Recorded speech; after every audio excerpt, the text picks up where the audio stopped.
et aux serveurs de l'Ontario qui s'acquittent de leurs tâches difficiles. Nous savons que ce n'est pas facile, mais nous comptons sur vous pour assurer notre sécurité.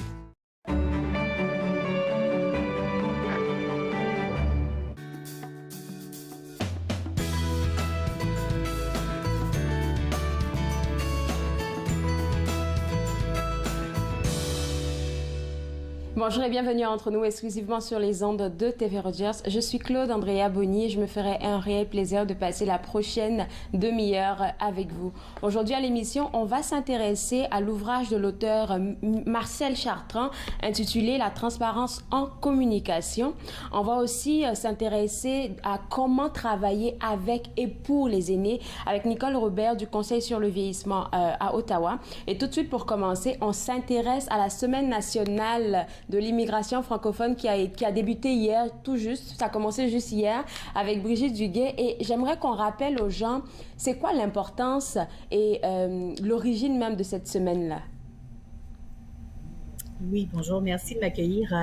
En fait, cette semaine-là, c'est origine des réseaux de soutien à l'immigration francophone, du regroupement des réseaux de soutien à l'immigration francophone de l'Atlantique. Il y a 8 ans, eux ont décidé de se faire un genre de semaine pour favoriser, pour faire la promotion de l'immigration francophone. Puis on a tellement trouvé que c'était une bonne idée que les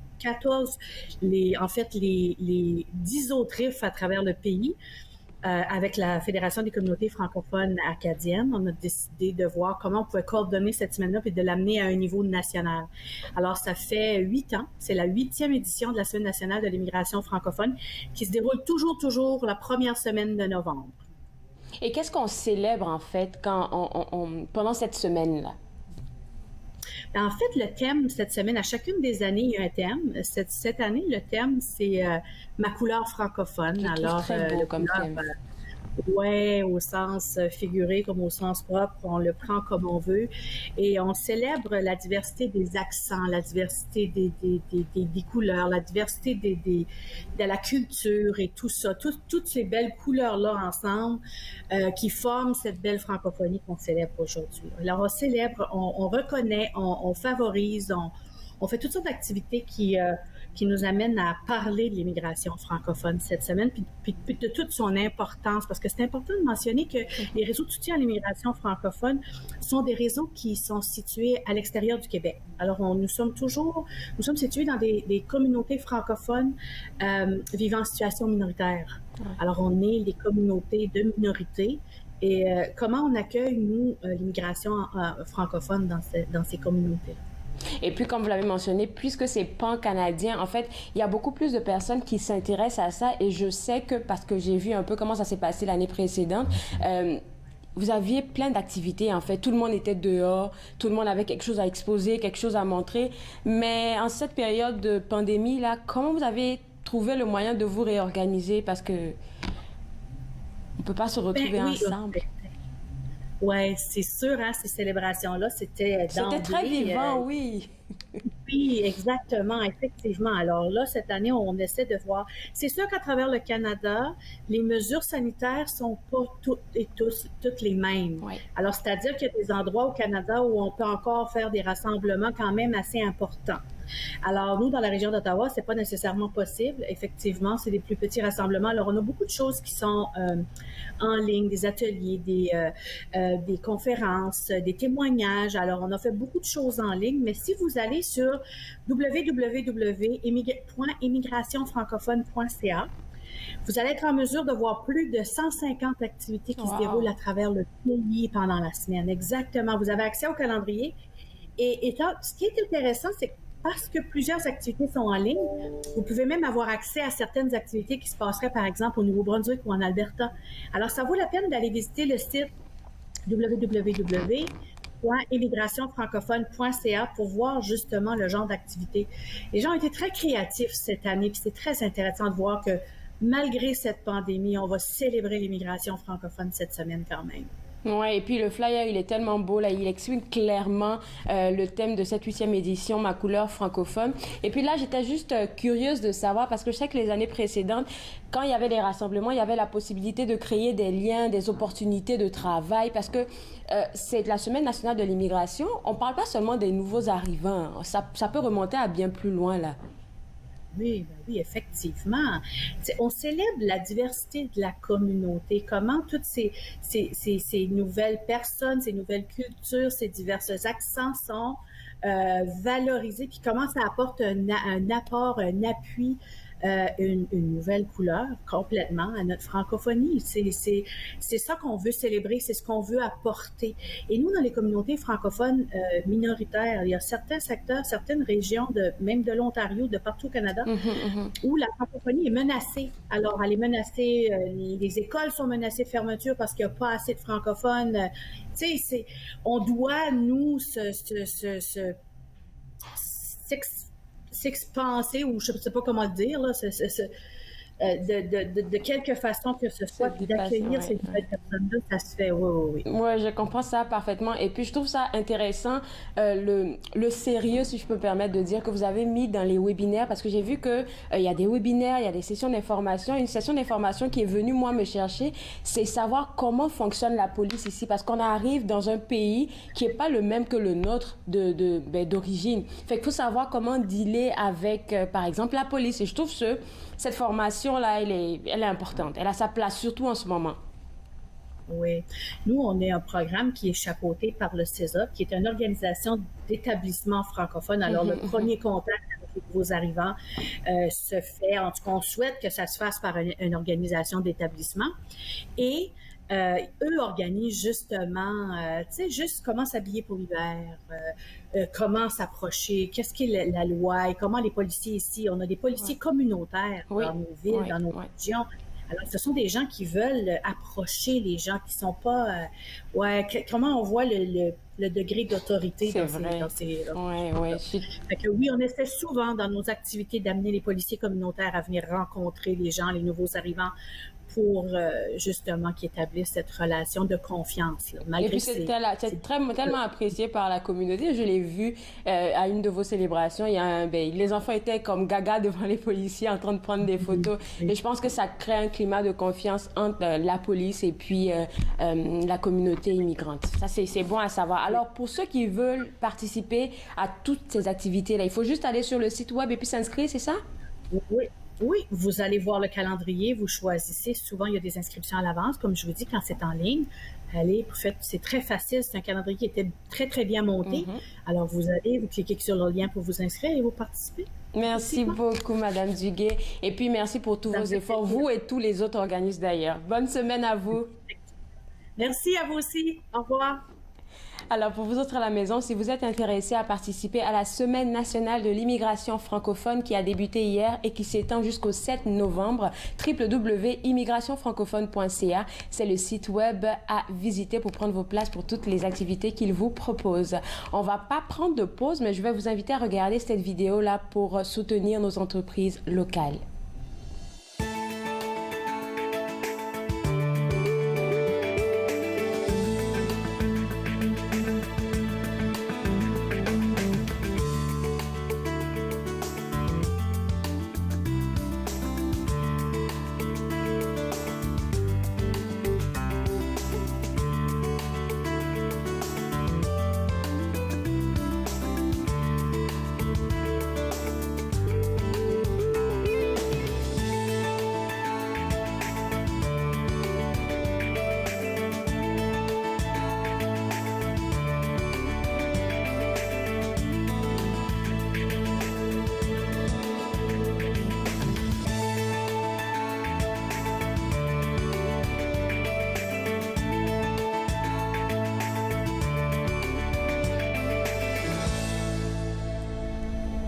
Je m'entretiens maintenant avec Mme Nicole Robert, qui est la présidente du conseil d'administration du Conseil sur le vieillissement à Ottawa. Et je pense qu'elle vient pour nous apporter de bonnes nouvelles par rapport au panel auquel vous avez participé, intitulé « Nourrir la conversation », qui est un panel pour travailler pour et avec les aînés. Et je pense que ça a sa place en ce moment-là même. Absolument, absolument. J'ai participé à ce panel-là, j'étais très privilégiée. Alors, j'ai parlé surtout du Conseil sur le vieillissement par rapport justement à pour et avec les aînés. Alors, le Conseil sur le vieillissement, pour ceux qui ne le savent pas, c'est un organisme à but non lucratif qui est un porte-parole communautaire principal des personnes aînées d'Ottawa. Et dans les 2 langues officielles. Alors, le Conseil sur le vieillissement a pour objectif de faire d'Ottawa une ville amie des aînés en identifiant des pistes de solutions aux problèmes qui touchent la vie quotidienne de nos personnes âgées et aussi d'améliorer le bien-être des aînés ainsi que les services qui leur sont offerts dans notre collectivité. Alors, dans le cadre de son mandat, le Conseil sur le vieillissement soumet également des propositions au gouvernement ainsi que des livres blancs à défendre les intérêts de nos aînés et à combler leurs besoins perçus comme des lacunes et des possibilités d'amélioration. Alors, ça fait 45 ans que le Conseil du vieillissement existe et on célèbre ça cette année. C'est une année spéciale et vraiment, nous travaillons de pair avec la Ville d'Ottawa pour en faire une Ville amie des aînés, selon les 8 éléments qui constituent la Ville amie des aînés. Ce que j'aime beaucoup avec vous autres, c'est que malgré la pandémie, je le vois sur vos réseaux sociaux, vous n'avez pas arrêté de travailler et de garder la population des personnes aînées comme informée de qu'est-ce qui se passe. Absolument. Nous avons des comités assez actifs. Alors, nous avons un comité de logement qui avait publié un livre sur le logement et comment se loger, soit à la maison de retraite, soit les soins de longue durée, soit dans la communauté. Nous avons également un comité de santé très actif et je pense que vous avez ça dans notre site InfoFlash. Le comité de santé, c'est d'approprier vraiment les soins de longue durée et les besoins que nous avons et que nous rencontrons en ce moment. Ils ont fait un rapport très exhaustif au gouvernement provincial et fédéral. Ils ont écrit également des lettres à notre ministre Ford ainsi qu'au ministre de la Santé et des ministres. Et à toutes les semaines, il y a un article justement sur les importances de la pandémie, comment on peut se protéger contre les infections, comment sécuriser certains revenus. C'est très, très actif.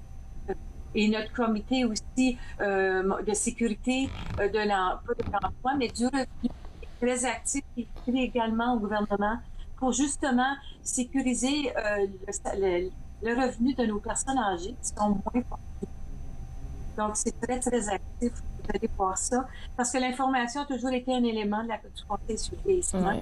Et on va faire des séances de formation. C'est plus difficile, mais nous pensons peut-être les offrir de façon virtuelle. Nous avons un programme très, très intéressant avec des sessions sur vieillir allumé. Alors, 8 sessions. Oui, c'est un beau titre. Hein? Oui. C'est en anglais. Mais le comité des affaires francophones a décidé que vieillir allumé, c'était très bien. Et nous allons rajouter aux 8 sessions des sessions sur justement la pandémie. Ça se fait en ce moment. Nous avons reçu du financement pour aller de l'avant avec cette formation-là pour cette année et de façon virtuelle. Alors, pour revenir un peu sur le panel auquel vous avez participé, qui parle de comment travailler avec et pour les aînés, qu'est-ce qui est ressorti de ce panel-là?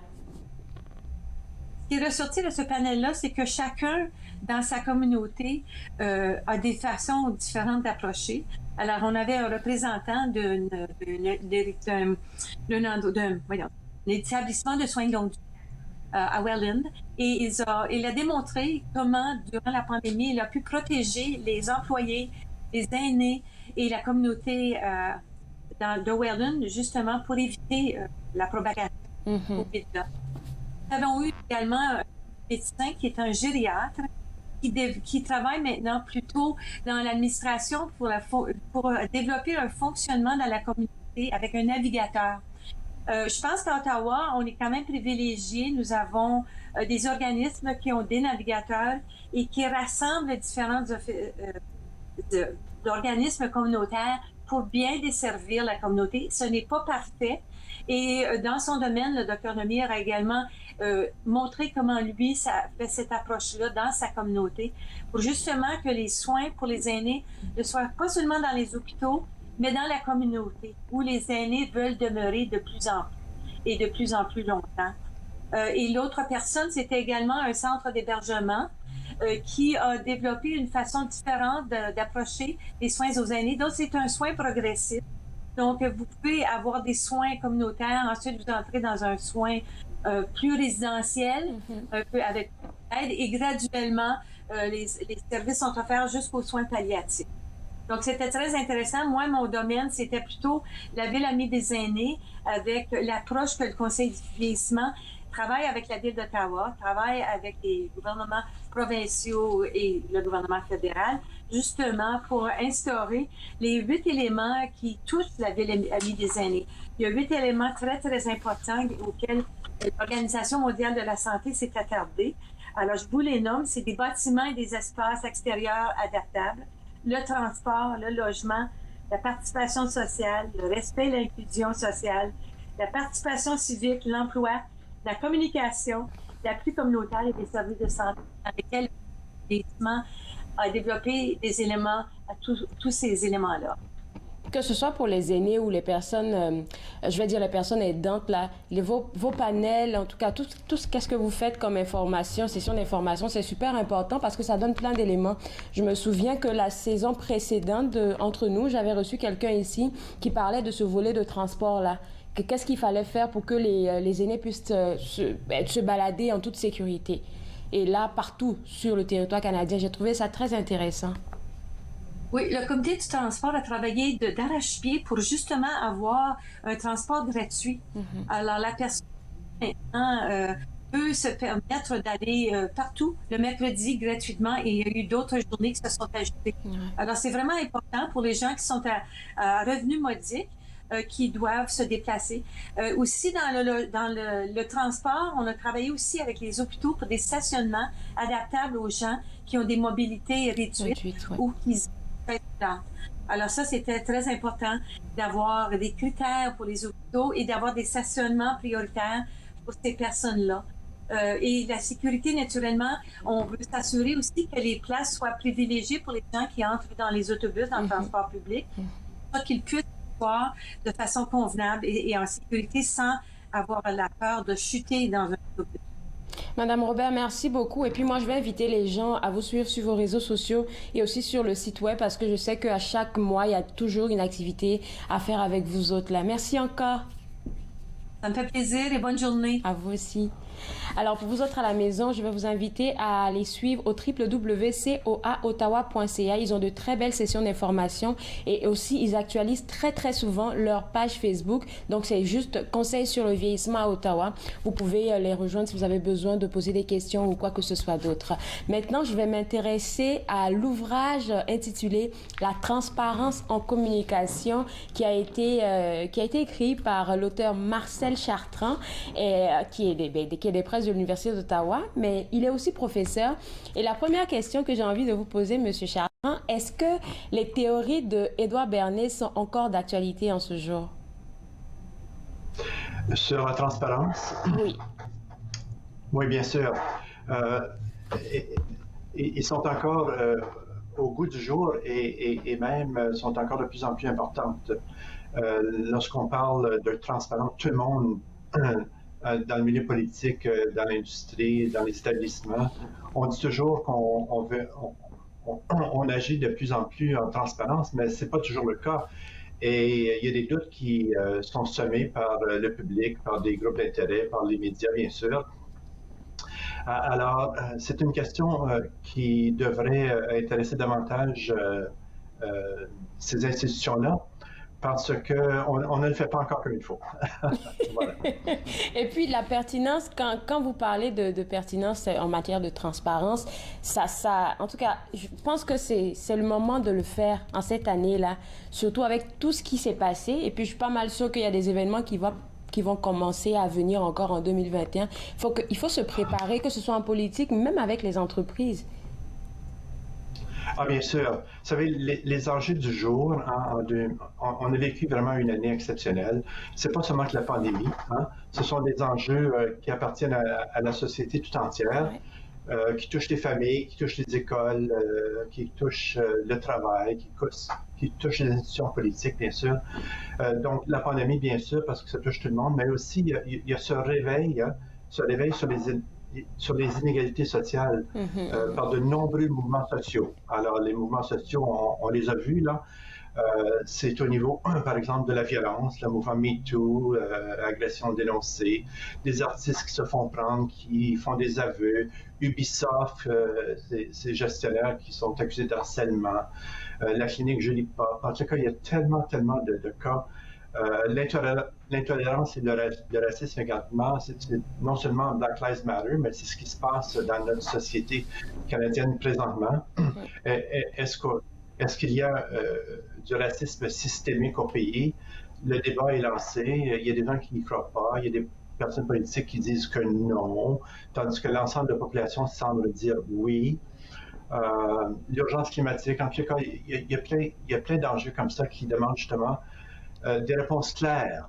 Alors, ce qu'on veut justement de nos élus, de nos entrepreneurs, c'est toujours des réponses claires, surtout lorsqu'ils se trouvent en situation de crise. Oui. Et la pandémie, c'est une crise. Et on l'a vu. Exactement. Et on demande toujours des réponses claires. Et en point de presse, les personnes politiques nous disent, ben oui, mais je vous donne ça en toute transparence. Et tout d'un coup, vous savez, les groupes d'intérêt, le public dit, ben non, il manque de l'information au niveau des écoles, par exemple, au niveau des, vous savez, des données scientifiques. Quelles sont les données scientifiques qui vous disent qu'on devrait tout fermer les restaurants, comme on voit maintenant à Ottawa, en Ontario, etc. Alors, l'élément de transparence, vous savez, on y ajoute des bouts de ficelle à tous les jours, mais c'est pas suffisant. Le public en demande plus. Pourquoi est-ce que le public en demande plus? Allez-y. Pourquoi est-ce que le public en demande plus? C'est parce que, écoutez, la sphère publique aujourd'hui, là, c'est tout le monde. C'est plus l'élite, c'est plus les médias et les gouvernements. C'est l'ensemble de la population parce que la communication, maintenant, elle est horizontale. Parce qu'elle est horizontale, tout le monde surveille, tout le monde analyse, tout le monde critique, tout le monde scrute.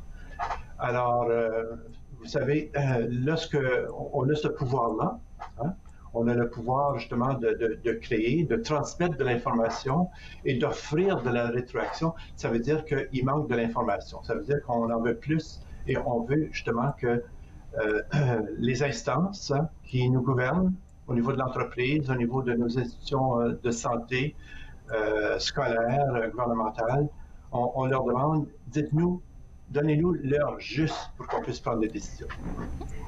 Je suis totalement d'accord avec vous parce que, veut pas, ça brise une confiance, peu importe le domaine dans lequel on se trouve, que ce soit en entreprise, par exemple, ça brise la confiance entre l'employeur et l'employé et il n'y a plus vraiment de communication. Vous l'avez mentionné plusieurs fois, là, la transparence est quelque peu mal utilisée. Alors, c'est quoi, vos conseils, je devrais dire comme ça, pour avoir une communication vraiment transparente qui pourrait satisfaire le public? Oui. D'abord, la communication doit être claire, elle doit être basée sur des faits, et puis elle doit être pertinente, elle doit répondre à un besoin, et répondre de façon juste, de façon éclairée. Vous savez, ce qui mine la confiance du public, c'est justement ça, c'est qu'on a on reçoit des demi-vérités. Alors, on vise toujours par la porte arrière d'aller chercher la vérité, la vérité. Alors, ça mène à des pertes de confiance, bien sûr, de crédibilité, de clientèle, de marque. C'est pour ça que, bon, dans le cas de la violence faite aux femmes, la crédibilité et la marque, par exemple, d'artiste est mis à l'épreuve. Les gens n'ont plus confiance à l'artiste se retire. Alors, c'est toujours ça. Donc, c'est l'importance de toujours donner l'heure juste. En situation de crise, lorsqu'on ne donne pas l'heure juste, qu'on donne des demi-vérités, les groupes d'intérêt vont chercher la vraie vérité par la porte arrière. Et l'entreprise se fait prendre. C'est ça qui est dommageable. C'est la même chose en politique. C'est la même chose en politique. C'est tellement vrai. Et puis là, maintenant, si vous parlez du fait qu'on doit être transparent, on va se baser sur le domaine de l'entreprise, même en politique aussi d'ailleurs, ouais. Si on veut être transparent, souvent, je parle en politique même dans ce contexte-ci, là, il y a certaines vérités qui ne sont pas bonnes à dire sur le moment. Et dans ce cas de figure-là, est-ce que c'est bénéfique vraiment qu'on aille dire qu'est-ce qu'on ne veut pas dire? Parce que ce n'est pas le moment souvent. Bien, pour des raisons juridiques, parfois, hein, on ne dira pas toute la vérité. On ne fera pas un aveu à 100%. On va faire une partie d'un aveu. Ça a été le cas de Maple Leaf, par exemple. Maple Leaf ne pouvait pas avouer, lorsqu'il y a eu la crise de la listériose il y a 5-6 ans passés, elle ne pouvait pas avouer en première conférence de presse qu'elle était directement responsable d'une mortalité qui était due justement à la listériose. Il fallait un certain temps avant de faire cet aveu-là. Et l'entreprise a fini par le faire. Alors, elle a demandé à son public un peu de temps, un peu de recul pour arriver justement à cette conclusion-là.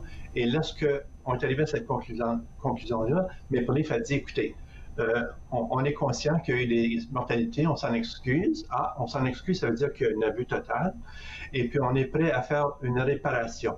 Alors, une réparation a été faite sans avoir recours aux tribunaux et ils ont pu rétablir la confiance du public à ce niveau-là. Mm-hmm. Et puis, pour répondre à votre question directement. Pour répondre à ma question exactement, parce que j'allais reposer la même question. Oui. Alors, pour répondre à votre question, parfois, on ne peut pas faire un aveu total, mais on doit laisser la porte assez ouverte pour dire, écoutez, lorsqu'on aura tous les faits, on va probablement y arriver. Mais on n'est pas rendu là. Alors, on s'en tient aux faits pour l'instant.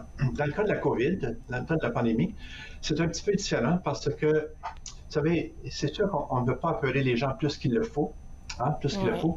Les gens sont surtout, ils ont beaucoup d'inquiétudes parce qu'il y a une inquiétude au niveau de la transmission, au niveau des mesures de protection, au niveau de la fermeture des établissements, plein de choses comme ça. Alors, on le voit dans les propos, par exemple, des directeurs de la santé publique, dans toutes les provinces, dans le fond, qu'ils en savent plus que l'on en fait.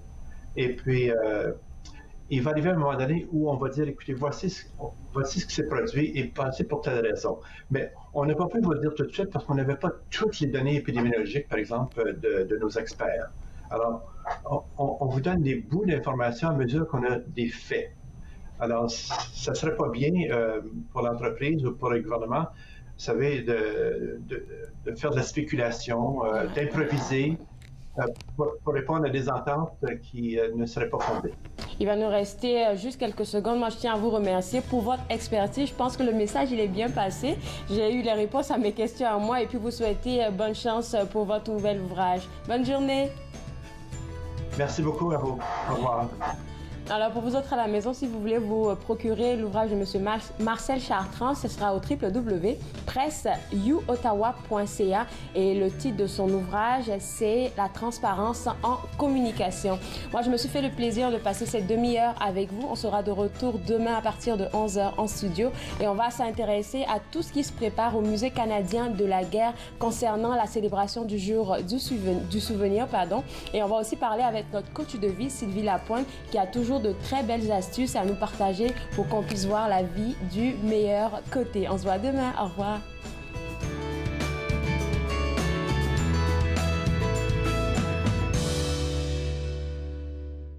Faites-nous part de vos commentaires en composant le 613-521-2323 par courriel sur Facebook et Twitter.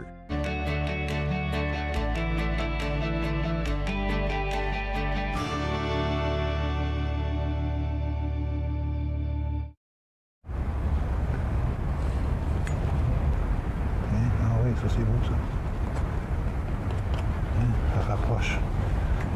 Le peintre des 4 saisons, mercredi 19h30 sur TV Rogers. Les commerces, les restaurants et les services locaux d'Ottawa font partie importante de notre tissu urbain. Nous pouvons les aider en ces temps difficiles. Commandez chez eux en ligne, achetez des chèques cadeaux à utiliser plus tard, commandez des repas à emporter ou à livrer, démontrez votre soutien sur les réseaux sociaux. S'il vous plaît, faites-le aujourd'hui. En savoir plus, visitez ottawa.ca/acheter local. À la prochaine émission de Suivez-moi, on découvre les plateformes du duo féminin de musique country Sugar Crush. Suivez-moi, jeudi 20h sur TV Rogers.